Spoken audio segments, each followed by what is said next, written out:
Here's part 4 of my favorite science fiction from every year of my life.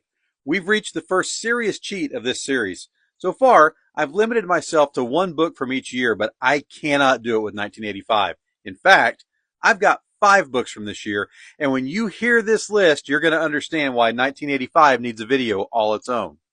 For starters, 1985 produced Contact by Carl Sagan.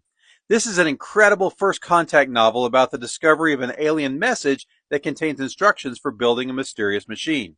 As an international team works to construct the device, they grapple with questions of politics, science, faith, and humanity's place in the universe. Contact won the Locus Award for First Novel in 1986 and was made into a great movie that released in 1997. Next is The Handmaid's Tale by Margaret Atwood. This book is set in a dystopian society called Gilead, where women's rights are stripped away and fertile women are forced to bear children for the ruling class.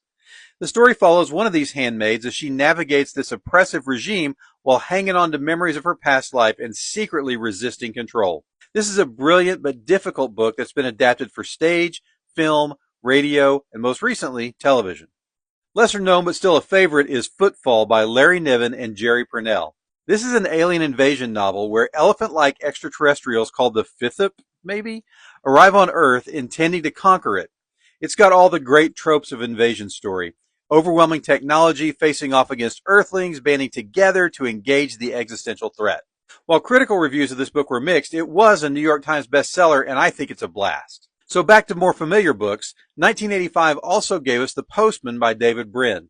This is a post-apocalyptic novel featuring a drifter who finds an abandoned U.S. postal worker uniform and wears it as he travels around, ultimately becoming a symbol of hope in the future of society. While there are action sequences in the book, this is a slower-paced, more reflective novel that focuses on themes like community and hope. Brin famously said that he wrote the book this way to contrast the post-apocalyptic mayhem of films like Mad Max. Like Contact, this book spawned a film that was released in 1997, but we don't need to talk about that.